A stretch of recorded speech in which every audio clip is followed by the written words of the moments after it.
Hello students, तो कैसे हैं आप लोग। I hope you guys are doing well. So बच्चा लोग, कैसी चल रही है आप लोगों की तैयारी। आई नो बहुत ज्यादा डरे हुए हो क्योंकि रीनी 2026 काफी पास आ गया। In fact only 3 days are left. बिल्कुल डरने की बात नहीं है। मैं यही बोलूंगी आप लोगों से कि जिस जिस बच्चों ने हमारी लाइव ली थी, जिससे मेरा इंटरेक्शन रहा हमारे यूट्यूब पे, उन सब का एपरेंट स्कोर जो केमिस्ट्री के मॉक टेस्ट में बन रहा है, वो आई नो उन सब का बहुत आसानी से हो जाएगा। बस एक काम करते रहिएगा, कमेंट सेक्शन में फटाफट से अपनी मैनिफेस्टेशन को स्ट्रांग रखना। अपना रीनीट का जो भी स्कोर आप चाहते हो, वो टारगेट स्कोर फटाफट से आप यहाँ पर मेंशन करते हुए चले जाते।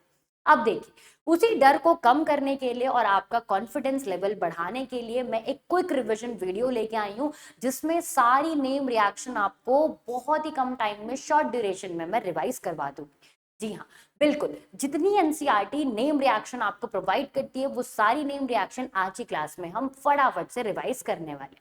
तो बच्चा लोग, मेरे को कमेंट सेक्शन में जरूर बताना कि ये वीडियो आपके लिए कितना हेल्पफुल रहा, और साथ में जो मैंने पहला काम बोला था कि रीनीट का टारगेट अपना फटाफट से कमेंट सेक्शन में मैनिफेस्ट कर। चलिए बच्चे, without wasting further time, let's get started with the first name reaction. तो फर्स्ट नेम रिएक्शन आपकी एक हेलोजन एक्सचेंज रिएक्शन है। दो तरीके की हेलोजन एक्सचेंज रिएक्शन देखने को मिलती है। First is your Swarts reaction, that is very much exclusive for the alkyl fluorides की preparation. And second is your Finkelstein reaction, that is very exclusive for the preparation of alkyl iodides. अब दोनों reaction mechanism follow करती हैं SN2 को। ध्यान से देखेंगे, अगर आपके पास ऑलरेडी कोई एल्काइल हलाइड है जिसमें क्लोरीन और ब्रोमीन हो सकता है, उसमें अगर आपने AgF डाल दिया, एक हेवी मेटल फ्लोराइड डाल दिया, और भी इसके साथ डाल सकते हो SbF3 डाल दिया, या फिर आपने Hg2F2 डाल दिया, इन सब में से कुछ भी डाल दिया, तो they will going to make you the alkyl fluoride. साथ में वो आपको AgX निकाल के दे देंगे। ठीक है बच्चा लोग, अगर हम बात करें फिंकल स्टील में, तो अगेन आपने एक एल्काइल हलाइड लेना है, उसमें NaI डालना है। एसीटोन की प्रेजेंस में it will going to form you the iodide, alkyl iodide, और साथ में दे देगा NaX।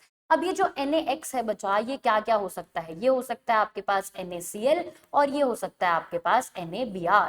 तो ये दोनों आपके इनसोल्यूबल होते हैं। इसका मतलब आपका प्रोडक्ट एक स्टेबल PPT बन रहा है। इसका मतलब आपकी रिएक्शन फॉरवर्ड डायरेक्शन में मूव कर रही है। दूसरी बात, जो ये NaI होता है, ये सॉल्यूबल होता है बहुत हद तक एसीटोन। ठीक है भाई। तो first name reaction Swarts, second name reaction Finkelstein. Further move करते हैं। Next is your Wurtz reaction, Fittig reaction, and next is your Wurtz Fittig reaction. अब देखो, ये तीनों रिएक्शन आपस में इंटरकनेक्टेड है, इसलिए साथ में लिखा गया है। वुड्स रिएक्शन में हम 2 मोल्स ऑफ एल्काइल हलाइड लेते हैं in the presence of Na and dry ether. तो जो भी हम एल्काइल हलाइड लेते हैं, उसका R वैल्यू क्या हो जाता है, डबल हो जाता है। मतलब अगर मैंने यहाँ पर एक एक चेन ली कार्बन की, तो यहाँ पर 2 कार्बन प्रेजेंट होंगे। एक कार्बन की चेन ली तो 2 कार्बन होंगे, 2 कार्बन की चेन ली तो 4 कार्बन होंगे, 3 कार्बन की चेन ली तो 6 कार्बन होंगे। इसका मतलब वुड्स रिएक्शन में आप mainly even number of carbon देखते हो, और साथ में वहां पर आप ये चीज बहुत ज्यादा देखते हो कि आप सिमेट्रिकल एल्कीन की ही प्रिपरेशन करोगे, एल्केन की प्रिपरेशन करोगे। दूसरी बात, वुड्स रिएक्शन में कभी भी आप CH4 को प्रिपेयर नहीं कर सकते, क्योंकि आप देख पा रहे हो एक कार्बन लेने के बाद भी आपका इथेन ही बन रहा है, मीथेन नहीं बन सकता। फिटिक रिएक्शन में 2 मोल्स ऑफ अराइल हलाइड लेंगे, और ये क्या बना देगा बच्चा, आपका बाइफेनाइल। ये क्या बनाता है, बाइफेनाइल। तो कहीं भी आपने बाइफेनाइल लिखा हुआ देख लिया या फिर डाइफेनाइल लिखा हुआ देख लिया, तो घबराने की बात नहीं है, it is nothing but same thing. Next है वुड फिटिक, जैसा नाम वैसा काम। 1 मोल लोगे एल्काइल हलाइड का और 1 मोल लोगे अराइल हलाइड का, और क्या दे देगा बच्चा आपको, ये इस तरीके का एक अराइल और उससे जुड़ा हुआ एक एल्काइल चेन दे देगा। तीनों रिएक्शन साइमल्टेनियसली सेम तरीके से बिहेव करती है। आपको एक एक एग्जांपल दे रखा है, ध्यान से देखिए और इसको फटाफट से पढ़ लीजिए। हो गया, चल। तो 3 रिएक्शन और रिवाइज हो गए, फटाफट से आगे बढ़ते हैं। Next is your Hunsdiecker reaction. This is out of NCERT reaction. मैंने बोला था कि एनसीईआरटी की पढ़ाऊंगी, पर एनटीए इसको पूछ सकता है क्योंकि सिलेबस में है, तो ये भी रिएक्शन आपको पढ़ लेनी चाहिए। क्या करता है बच्चा, ये जो रिएक्शन है, दिस इज डीकार्बोक्सिलेशन रिएक्शन। मतलब आपका जो CO2 है वो रिमूव होने वाला है। हम यहाँ पर लेते हैं sodium salt of carboxylic acid. आप लोग potassium salt of carboxylic acid भी आराम से ले सकते हैं। उसमें आप डालो Br2 in the presence of CCl4, it will going to form the RBr। ध्यान रखिएगा, यहां पर अगर आपने I2 डाल दिया तो it will not going to form iodide alkane. Is that clear? वो बिल्कुल आयोडाइड नहीं देगा, वो आपको एस्टर बना के देता है बच्चा। That is another reaction, Simonini reaction, जो हमारे सिलेबस में नहीं। ठीक है बच्चा लोग, तो ये ध्यान रखिएगा, Br2 ही डालना है, एक्सक्लूसिव है Br2 के लिए ही। चल फर्दर मूव करते हैं, next is your electrophilic substitution reaction. अब इलेक्ट्रोफिलिक सब्स्टिट्यूशन रिएक्शन एक्सक्लूसिव देखी जाती है किसमें? एरोमेटिक हाइड्रोकार्बन में।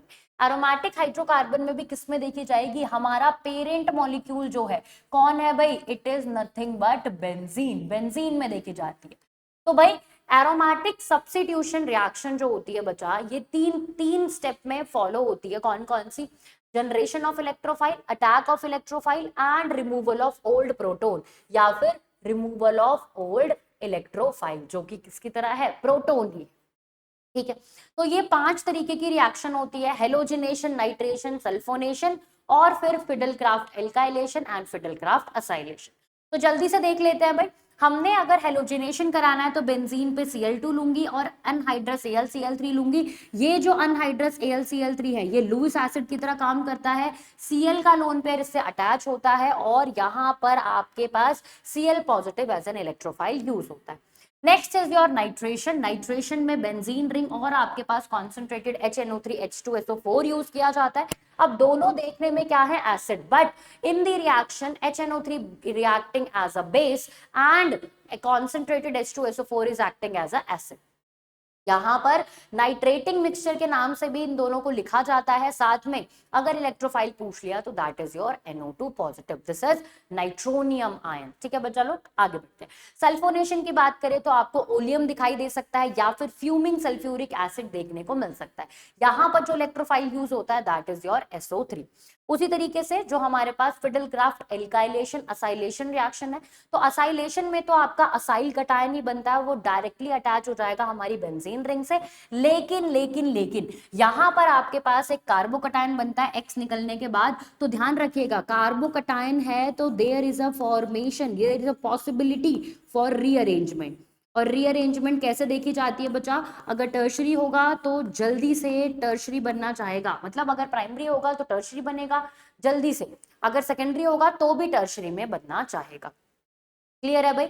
चल फर्दर मूव करते हैं। Next reaction is your hydration of alkene. मतलब अब आपको पानी की एडिशन करनी है, किसमें? हमारी एल्कीन में। तो फटाफट से देखते हैं भाई। पहला है आपके पास oxymercuration, demercuration Markovnikov rule follow करेगा, hydroboration oxidation anti Markovnikov rule follow करेगा। हाइड्रोबोरेशन ऑक्सीमर्क्यूरेशन डीमर्क्यूरेशन में you are going to use HgOAc in the presence of H2O and second step में NaBH4 in the presence of OH negative. अब आपको assume करना है कि जो आपका H2O है बच्चा वो किस तरीके से टूट जाएगा? H प्लस और OH। तो H प्लस मार्कोनिकॉफ फॉलो कर रहा है, मतलब रिच बिकम रिचर, जिसके पास नंबर ऑफ हाइड्रोजन ज्यादा है उसी को नंबर ऑफ हाइड्रोजन मिलेगा, दूसरे वाले को OH मिल जाएगा। उसी तरीके से hydroboration oxidation anti Markovnikov follow करेगा, तो जिसके पास नंबर ऑफ हाइड्रोजन कम है उसको इस बार हाइड्रोजन मिलेगा, दूसरे वाले को OH मिल जाएगा। क्लियर है? आप कमेंट सेक्शन में फटाफट से मुझे बताइए कि ये दोनों आपस में कौन सा आइसोमेरिज्म दिखा रहे हैं। वो पूछ सकता है, मोस्ट प्रोबेबल क्वेश्चन है, तो फटाफट से आंसर कीजिए भाई, ये दोनों प्रोडक्ट आपस में कौन सा आइसोमेरिज्म दिखा रहे हैं। चलिए फर्दर मूव करते हैं। Next is your cumene process, important process है। क्यूमीन क्या होता है बच्चा? आइसोप्रोपाइल बेंजीन को ही क्यूमीन कहा जाता है। This is your isopropyl benzene. Insertion of O2 करके आप क्या बना लेते हो? Cumene hydrogen peroxide. रीअरेंजमेंट करके फिनॉल और एसीटोन बन जाता है। ये जो दोनों प्रोडक्ट हैं बच्चा, these two products are very useful, इसीलिए यहाँ पर कोई वेस्टेज नहीं होती और आपके पास ये इसीलिए मोस्ट इंपॉर्टेंट रिएक्शन बन जाती। एक बार PYQ में सिर्फ इसका स्ट्रक्चर पूछा था कि हाइड्रोजन परऑक्साइड क्यूमीन की प्रेजेंस में क्या बनाता, कैसे होता है, कैसे दिखता है। चलो further is your Reimer Tiemann reaction. This is very very very very important reaction. आपको पता है रीमर्टीमर में क्लोरोफॉर्म रिएक्शन करेगा NaOH की प्रेजेंस में और ये बना देगा सेलिसिल एल्डिहाइड। अगर इसका आयुपेक नेम देखना है तो 2 hydroxy benzaldehyde is the IUPAC name. अब इस रिएक्शन में पूछता है मैकेनिज्म। मैकेनिज्म में भी दो चीजें, एक पूछता है इलेक्ट्रोफाइल कौन सा है, तो डाइक्लोरोकार्बीन इज इलेक्ट्रोफाइल। दूसरा पूछता है इंटरमीडिएट, तो दिस इज योर इंटरमीडिएट। अब अच्छी बात यह है कि मैंने इसका आयुपेक नेम भी आपको लिख के दिया है, तो बच्चा लोग अगर किसी को भी कंफ्यूजन है तो अभी के लिए याद कर लो, बाद में जब नीट हो जाए, रीनीट हो जाए, तब इसको समझते रहना, वरना समझने की कोई जरूरत नहीं है। फटाफट से इस चीज को याद कर लो, क्योंकि पेपर में दिखने के चांसेस है। बहुत ही एक्सक्लूसिव क्वेश्चन आएगा जब इसका आयुपेक नेम पूछा जाएगा। ठीक है बच्चा लोग, चल बहुत ही बढ़िया। फर्दर मूव करते हैं next reaction, Kolbe's reaction. तो जैसा आपके पास रीमर टीमर था वैसा ही कोल बेस है। यहां पर बस जो हमारा इलेक्ट्रोफाइल है वो CO2 यूज होके क्या बनाता है, सैलिसिलिक एसिड।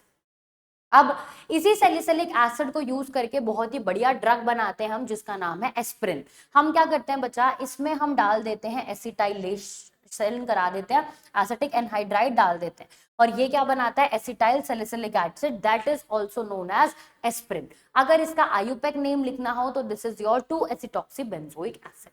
तो सबका आयुपेक नेम भी आपको रिविजन में मैं करवा रही हूं ताकि कोई क्वेश्चन गलत ना हो, क्योंकि आपने देखा नीट 2026 में भी आपका आयुपेक से क्वेश्चन आया ही आया है। ठीक है बच्चा लोग, तो this is one of the exclusive reaction for the preparation of aspirin. आगे बढ़ते हैं, विलियमसन सिंथेसिस। तो विलियमसन ईथर सिंथेसिस वैसे बोलते हैं, सिलेबस में नहीं है, पर हर बार क्वेश्चन देखने को मिलता ही है, तो हम कर लेते हैं। क्या है भाई, एक एल्कोक्साइड आयन लेंगे और हम उसको एल्काइल हैलाइड के साथ ट्रीट करेंगे। अब ध्यान रखना है, ये जो एल्काइल हैलाइड होना चाहिए, इट शुड बी प्राइमरी और सेकेंडरी। सेकेंडरी भी फर्दर हम इस पे काम नहीं करते, सिर्फ और सिर्फ प्राइमरी पे ही काम करते हैं। तो ये न्यूक्लियोफाइल की तरह अटैक करेगा और यहां पर अटैक होगा, क्योंकि it contains partial positive partial negative. यहां पर अटैक होने के बाद Br लीविंग ग्रुप की तरह बाहर निकल जाएगा और it will going to perform produce ether. अब अगर आपके पास टर्शरी एल्काइल हैलाइड होगा तो ईथर की फॉर्मेशन नहीं होगी, क्या बना देगा बच्चा, वो यहाँ पर एल्कीन बना देगा। क्लियर है, चल फर्दर मूव करते हैं, रोजनमंड reaction. This is your partial reduction. Complete reduction होता तो अल्कोहल तक चला जाता, पार्शियल है बीच में रोक दिया जाता है। देखिए ध्यान से देखना, H2PDBaSO4, this is your रोजनमंड catalyst. आपके पास असाइल क्लोराइड प्रेजेंट होना चाहिए और फिर वो किस में बदल देता है, एसिटल्डिहाइड में बदल देगा। मैंने यहाँ पर एग्जांपल लिया है बेंजोइल क्लोराइड का, तो वो क्या बना रहा है हमारे पास, नॉर्मली आपका बेंजल्डिहाइड। ये नॉर्मल रिएक्शन एलिफेटिक एल्डिहाइड्स में भी हो सकती है। यहाँ पर आपको बस क्या लेना पड़ेगा, एलिफेटिक असाइल क्लोराइड लेना पड़ेगा। इज दैट क्लियर बच्चा लोग, ठीक है। चल अब आपके पास जो PDBaSO4 है, उसमें जो पीडी की एक्टिविटी है उसको BaSO4 आधी कम कर देता है, जिसकी वजह से ये कंप्लीट रिडक्शन ना होके सिर्फ और सिर्फ क्या होता है, पार्शियल रिडक्शन। तो कभी स्टेटमेंट बेस्ड असर्शन रीजन पूछ लिया जाए तो आपको ध्यान रखना है कि BaSO4 act as a poison. क्यों, क्योंकि वो हमारे कैटलिस्ट की एक्टिविटी को क्या कर देता है बच्चा, कम कर देता है। उसी तरीके से इसका एक और काम है पार्शियल रिडक्शन में, ये एल्काइन से क्या बनाता है बच्चा, सिस एल्कीन बनाता है। अब कमेंट सेक्शन में मुझे एक और कैटलिस्ट का नाम बताओ जो एल से शुरू होता है, जो आपका सेम काम करता है बच्चा, एल्काइन से सिस एल्कीन बनाता है। चलिए फर्दर मूव करते हैं, स्टीफन्स रिडक्शन। स्टीफन्स रिडक्शन बहुत प्यारी रिएक्शन, साइनाइड्स को किसमें कन्वर्ट करेगा, एल्डिहाइड में। SnCl2 कॉन्सेंट्रेटेड HCl की प्रेजेंस में ये क्या काम करता है, एल्डिहाइड बना देता है। अब इसी के जैसा दिखने वाला एक और रिएक्शन है आपके पास, कौन सा, ये डाइबल H की प्रेजेंस में। नीट 2025 में इससे रिलेटेड क्वेश्चन आया था, बस फर्क इतना था कि इसको उसने कुछ इस तरीके से लिखा था, एल्यूमिनियम आइसोब्यूटाइल H, इसी डाइबल H को इस फॉर्म में लिखा था और आपका आंसर सेम था कि वो एस्टर और साइनाइड को किसमें कन्वर्ट करेगा, हमारे एल्डिहाइड में। Next reaction is your Etard reaction. इतनी बार इस रिएक्शन के बारे में बात करी गई है, इतनी नोन रिएक्शन है। क्या होता है, क्रोमाइल क्लोराइड की प्रेजेंस में टॉल्वीन क्या बनाता है आपका, एल्डिहाइड, या फिर क्या बोल दो, बेंजल्डिहाइड। बीच में एक क्रोमियम कॉम्प्लेक्स बचता है जिसकी रिएक्शन आपको यहाँ पर दे रखी है। ठीक है बच्चा लोग, चल further is your Gattermann reaction. This is also exclusive reaction for the preparation of benzaldehyde. This is an example of electrophilic substitution reaction, जो हम ऑलरेडी पढ़ चुके हैं अभी किसकी प्रेजेंस में, बेंजीन की प्रेजेंस में। तो फटाफट से देखते हैं, बेंजीन में प्रेजेंट होगा COHCl, क्या बनाएगा, अनहाइड्रस Cl3, या फिर CuCl3, कुछ भी ले सकते हो, CuCl, सॉरी CuCl3 नहीं, CuCl, तो क्या ले सकते हो, वो ले सकते हो और बना सकते हो बेंजल्डिहाइड। ठीक है बच्चा लोग, चल next reaction is reduction reaction, और दो प्यारी प्यारी रिएक्शन आपके पास, एक है क्लेमेंसन रिडक्शन, दूसरा है वुल्फ-किश्नर रिडक्शन। दोनों का काम सेम है, जो भी कार्बोनिल ग्रुप है उसको कन्वर्ट कर देगा एल्केन में, बस दोनों का तरीका अलग है, मतलब रिएक्शन का कंडीशन अलग। एक में लेते हैं zinc in the presence of mercury, जिसको हम किस नाम से जानते हैं, zinc amalgam, in the presence of concentrated HCl। ये एसिडिक मीडियम प्रोवाइड करता है बच्चा आपके पास। ध्यान से देखिए, इसमें क्या लेते हैं हम, इसको हम क्या बोलते हैं, this is nothing but your hydrazine. ये क्या बोलते हैं बच्चा, दिस इज योर हाइड्राजीन। तो हाइड्राजीन की प्रेजेंस में KOH लेते हैं और इथाइलिन ग्लाइकोल इसको क्या करवा देता है, एल्केन में कन्वर्ट। इसमें बस एसिडिक मीडियम है, उसमें बस बेसिक मीडियम है, तो ध्यान रखिएगा।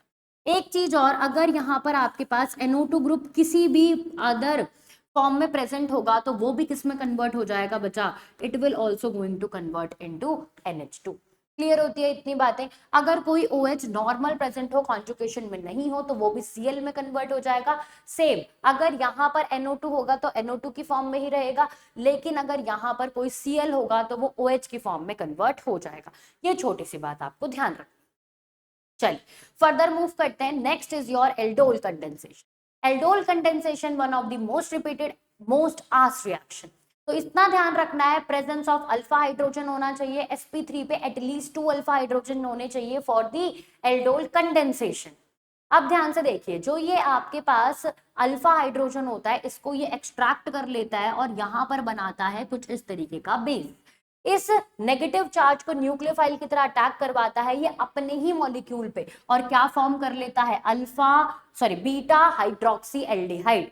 बीटा क्यों बोला भाई उसने, क्योंकि this is your interest molecule, this is your interest. अब इसकी फर्स्ट पोजीशन क्या कहलाएगी, अल्फा, और इसकी सेकंड पोजीशन क्या कहलाएगी, बीटा। बीटा पे OH मतलब beta hydroxy aldehyde. Aldol OH भी है तो ऑल, एल्डिहाइड भी है तो एल। ठीक है भाई। अब आपने हीटिंग कराई, alpha beta elimination via E1CB होगा और क्या बना देगा, अल्फा बीटा अनसैचुरेटेड एल्डिहाइड बना देगा, जिसको हम किस नाम से जानते हैं, एल्डोल कंडेंसेशन प्रोडक्ट के नाम से जानते हैं। ठीक है बच्चा लोग। चलिए फर्दर मूव करते हैं क्रॉस एल्डोल। अब मैं ये वाली जो चीजें है ना, ये छुपाना चाहती हूँ, पर मेरे 4 हाथ नहीं है। मैं आपको होमवर्क देना चाहती हूँ बच्चा लोग, कि अगर आपके पास एक एसिटाल्डिहाइड और एक प्रोपेनॉन है, तो बताइए मुझे कितने प्रोडक्ट मिलेंगे। ऑल्दो प्रोडक्ट आपको यहाँ पर दे रखे हैं, पर प्लीज अपने आप से बनाइएगा, alpha beta unsaturated aldehyde ketone बनेगा। तो इसके पास भी अल्फा हाइड्रोजन है, पहले ये सेल्फ एल्डोल करेगा अपने ही साथ, इसके पास भी अल्फा हाइड्रोजन है, ये सेल्फ एल्डोल करेगा अपने ही साथ, फिर ये एक बार इस पे अटैक करेगा, फिर ये एक बार इस पे अटैक करेगा, तो 4 तरीके के प्रोडक्ट बनेंगे। प्लीज वो अपने आप से बनाइएगा, मैंने यहाँ पर आपको सोल्यूशन दे रखा है ताकि आप टैली कर लो। एक एडिशनल क्वेश्चन मैं आपको देती हूँ कि बेंजल्डिहाइड और एसिटोफिनॉल, मैं हिंट दे देती हूँ बच्चा कि आपके पास यहाँ पर अल्फा हाइड्रोजन नहीं है, इसका मतलब ये तो इस पे अटैक कर सकता है पर ये इस पे फर्दर अटैक नहीं करेगा। बस इतनी ही हिंट मिलेगी। अब खुद से दिमाग लगाइए और क्वेश्चन को सॉल्व करके बताना। ठीक है बच्चा लोग। चल फर्दर मूव करते हैं केनिजारो रिएक्शन। अब केनिजारो रिएक्शन बिल्कुल अपोजिट है, aldol in the presence of alpha hydrogen होता है, केनिजारो अल्फा हाइड्रोजन की प्रेजेंस में नहीं होता। ध्यान से देखेंगे, डिस्प्रपोर्शनेशन रिएक्शन है, एक ही मॉलिक्यूल ऑक्सीडाइज और रिड्यूस होने वाला है। ये जो लास्ट रिएक्शन थी एल्डोल, वो आपकी कीटोन और एल्डिहाइड दोनों दे देते थे, लेकिन जो केनिजारो है वो सिर्फ और सिर्फ एल्डिहाइड्स देते हैं। तो नॉर्मल वही अल्कोहल एल्डिहाइड किस में कन्वर्ट हो जाएगा, अल्कोहल में रिड्यूस हो गए, वही किस में कन्वर्ट हो जाएगा, एसिड में ऑक्सीडाइज हो गए। क्लियर होती है भाई इतनी बातें। चलिए फर्दर मूव करते हैं। Next is your iodoform reaction. ये भी बहुत रिपीटेड बहुत आस्क्ड रिएक्शन है भाई, इसीलिए इस पर डबल स्टार लगा रखा है मैंने ऑलरेडी। आइडोफॉर्म रिएक्शन आपसे इस तरीके से पूछी जाती है कि कौन सा रिएजेंट आपका आइडोफॉर्म दे देगा। तो ध्यान रखिएगा, जिसके पास भी C डबल बॉन्ड O के साथ में CH3 हो या फिर COH के साथ में CH3 हो, वो सब एलिजिबल होते हैं फॉर दी आइडोफॉर्म रिएक्शन।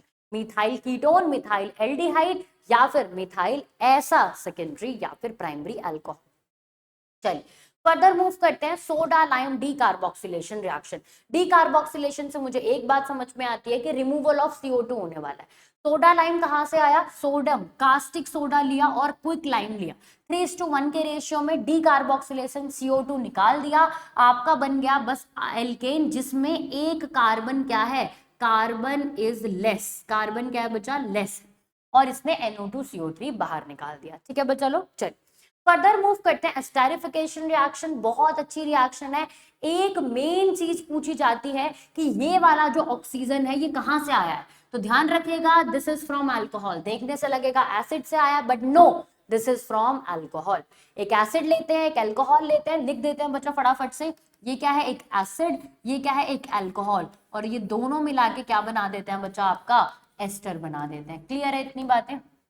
चल, इसका मैकेनिज्म एनसीईआरटी आपको देती है। आई होप आपने ये पढ़ रखा होगा, और नहीं पढ़ रखा तो बिल्कुल एनसीईआरटी वाला ही पढ़ना है, कार्बोक्सिलिक एसिड वाले चैप्टर वाला। ठीक है बच्चा, चल फर्दर मूव करते हैं। Next is your Helmholtz Zelinsky reaction. ये किसकी प्रेजेंस में होता है, अल्फा हाइड्रोजन क्या बनाता है, alpha hello carboxylic acid. This is nothing but a substitution reaction. Alpha position पे जो हाइड्रोजन होता है उसको एक्स सब्स्टिट्यूट कर देता है, Cl2 डालोगे तो Cl लग जाएगा, Br2 डालोगे तो Br लग जाएगा। Next reaction is your Hoffmann bromide degradation. बहुत ही आसान रिएक्शन है, कुछ नहीं करना, जैसा नाम वैसा काम। हॉफमैन किया था जिन्होंने, ब्रोमामाइड, हमारे पास ब्रोमीन और अमाइड होना चाहिए, तो ब्रोमीन और अमाइड है। डिग्रेडेशन रिएक्शन मतलब C डबल बॉन्ड हो बाहर निकल जाएगा, किसकी फॉर्म में, CO3 2 नेगेटिव की फॉर्म में। ये क्वेश्चन पूछा जा सकता है कि ये जो अमाइड का C है ये किस फॉर्म में बाहर निकल गया, तो it is in the form of CO3 2 negative, carbonate ion की फॉर्म में बाहर निकला। अब ध्यान रखिएगा, ये आपके पास प्राइमरी दोनों बनाता है, primary amine, aliphatic as well as aromatic, और वो पूछता है कि कौन कौन से मॉलिक्यूल इस पूरे मैकेनिज्म में इन्वॉल्व होते हैं। तो ये तीनों मॉलिक्यूल्स मैंने आपको बना के दे रखे हैं बच्चा। ऑल्दो मैंने दूसरी वीडियो में आपको इसका मैकेनिज्म पूरी तरीके से एक्सप्लेन किया था, बट अभी के लिए आपको मैकेनिज्म पे ध्यान नहीं देना है, बहुत ही पास है आपका रीनीट। सिर्फ और सिर्फ इस मॉलिक्यूल्स का स्ट्रक्चर एक बार देख भी लोगे तो आपका एक क्वेश्चन कम से कम बन जाएगा। ठीक है बच्चा लोग, चल फटाफट से आगे बढ़ते हैं। गेब्रियल थैलामाइड सिंथेसिस, जैसा दिख रहा है उतना ही आसान है, जितना मुश्किल दिख रहा है उतना ही आसान है। क्या है भाई, आपके पास है थैलामाइड। थैलामाइड किसकी प्रेजेंस में, आपके एल्काइल हैलाइड की प्रेजेंस में एलिफेटिक अमाइन दे देता है, और ये सिर्फ और सिर्फ क्या देगा बच्चा, एलिफेटिक देगा, एरोमेटिक नहीं देगा। ठीक है, ध्यान से देखिए, आपके पास है थैलामाइड, थैलामाइड में बेस डाला, H ले गया, कॉन्जुगेट बेस बना लिया, कॉन्जुगेट बेस ने न्यूक्लियोफाइल की तरह अटैक किया, R पे Cl बाहर निकल गया। जैसे R पे अटैक किया NR बन गया। अब हाइड्रोलिसिस रिएक्शन करने के बाद ये दोनों बॉन्ड टूट गए, नाइट्रोजन को मिल गए 2 हाइड्रोजन, और कार्बन को मिल गए दोनों ऑक्सीजन, तो थैलिक एसिड बन गया और आपका एलिफेटिक प्राइमरी अमीन बन गया। अब ये एरोमेटिक क्यों नहीं हो सकता, इसको एरोमेटिक होने के लिए मुझे यहाँ पर जो एल्काइल हैलाइड लेना पड़ेगा वो एल्काइल नहीं अराइल हैलाइड लेना पड़ेगा। लेकिन अराइल हैलाइड कभी भी न्यूक्लियोफिलिक रिएक्शंस को प्रेफर नहीं करते, क्योंकि यहाँ पर जो Cl होता है या फिर जो भी हेलोजन होता है that is present in the partial double bond character. ठीक है बच्चा लोग, चल फर्दर मूव करते हैं। कार्बाइल अमाइन रिएक्शन बहुत ही प्यारी रिएक्शन है, आपके पास आइसोसाइनाइड टेस्ट के नाम से जाना जाता है। इसकी काफी फॉल्स स्मेलिंग होती है, इसको आइसोसाइनाइड या फिर कार्बाइल अमाइन के नाम से भी जाना जाता है। किससे बचा, कार्बाइल अमाइन के नाम से भी जाना जाता है। अब ध्यान से देखिए, RNH2 मतलब primary amine, it can be aliphatic और एरोमेटिक बोथ। CHCl3 क्लोरोफॉर्म की प्रेजेंस में KOH डालो तो आइसोसाइनाइड दे दे। ध्यान रखिएगा, आपका सिर्फ और सिर्फ प्राइमरी अमाइन ये रिएक्शन देगा, सेकेंडरी टर्शरी ये रिएक्शन नहीं देगा। चलिए फर्दर मूव करते हैं। Next is your diazotization reaction, एक लॉती reaction for the preparation of diazonium salt. Diazonium salt में भी क्या लेना है आपको, एरोमेटिक अमाइन लेना है। 0 to 5 डिग्री तक स्टेबल रहेगा, NaNO2 HCl डालो, या फिर इन दोनों को मिला के आपका नाइट्रस एसिड बन जाता है। This is nothing but your nitrous acid, तो कभी लिखा आ जाए तो घबराना मत, nitrous acid is nothing but HNO2। HNO2 आपके पास प्रेजेंट है, या फिर HONO लिखा आ सकता है या NO पॉजिटिव लिखा आ सकता है, सेम बात है। अमाइन को किसमें चेंज कर देगा, डाइजोनियम। अब एलिफेटिक प्राइमरी अमाइन ले लिया तो डाइजोनियम तक रिएक्शन रुकेगी नहीं, फर्दर मूव कर जाएगी, अल्कोहल बना के ही छोड़ेगा। क्लियर है इतनी बातें? चलिए नेक्स्ट रिएक्शन पे बात करते हैं, जो काफी सेम लगती है, पर इनका मेजर डिफरेंस ये है कि हम जब भी यहाँ पर X डालेंगे, मतलब ClBrCN का हम यहाँ पर इंट्रोडक्शन करवाएंगे, तो 2 रिएक्शन है। कौन कौन सी, एक है सैंडमेयर जो किसकी प्रेजेंस में बनता है, Cu+, मतलब Cu पॉजिटिव आयन की प्रेजेंस में, और दूसरा है आपके पास गाटरमैन रिएक्शन, जो किसकी प्रेजेंस में बनता है, Cu पाउडर की प्रेजेंस में बनता है। दोनों बिल्कुल सेम काम करती है, पर आपका डिफरेंस यही है कि सैंडमेयर का जो ईल्ड होता है बच्चा, सैंडमेयर का ईल्ड बेटर ईल्ड होता है as compare to Gattermann, better yield होता है। एनसीईआरटी की लाइन है, ठीक है भाई। एकदम लास्ट रिएक्शन हम बात करेंगे, that is your coupling reaction. Coupling reaction क्या बोलती है, हमने यहां पर बनाना है एजोडाई। एजोडाई कैसे बनेगा, ये रही आपकी डाइजोनियम सॉल्ट, फिनॉल के साथ रिएक्शन करवाओगे। अब ध्यान कैसे रखोगे, फिनॉल इज एसिडिक, मीडियम कैसा लेना है, बेसिक, और क्या बना देगा आपका पैरा हाइड्रोक्सी एजोबेंजीन। दूसरी बात, this is nothing but your electrophilic substitution reaction, बहुत ही इंपॉर्टेंट पॉइंट आपके पास, these are electrophilic substitution reaction. आखिरी रिएक्शन पर आराम से बहुत ही डिटेल में पढ़ेंगे, कोई प्रॉब्लम वाली बात नहीं। देखो भाई, ये हो गया आपके पास फिनॉल का केस। सेम केस किसका आता है, एनिलीन का केस, जहां पर आपको ये याद रखना है कि दिस इज योर बेसिक, तो ये क्या करेगा, एसिडिक मीडियम लेगा और आपके पास ये बना देगा पैरा अमीनो एजोबेंजीन। कलर याद रखोगे, फिनॉल वाले का ऑरेंज रेड और हमारे पैरा अमीनो एनिलीन वाले का येलो। क्लियर होती है बच्चा इतनी बातें। तो बच्चा लोग आपके पास जो सारी नेम रिएक्शन थी, मैंने फटाफट से 30 मिनट्स के अंदर अंदर इसको समेटने की कोशिश करी है। आई होप आप सबको ये पसंद आए। Do let me know in the comment section. मैं मिलती हूँ आपको अगले वीडियो में, कुछ तो धमाकेदार मैं लेके ही आऊंगी आपके रिविजन को बूस्ट करने के लिए। ठीक है बच्चा लोग, तो do let me know in the comment section कैसा लगा वीडियो, कितनी हेल्प हुई, कौन सा आपका फेवरेट नेम रिएक्शन। ठीक है बच्चा, thank you so much for joining this session. मैं मिलती हूँ आपको नेक्स्ट सेशन में, तब तक के लिए happy learning, all the very best for your रीनीट 2026। Thank you.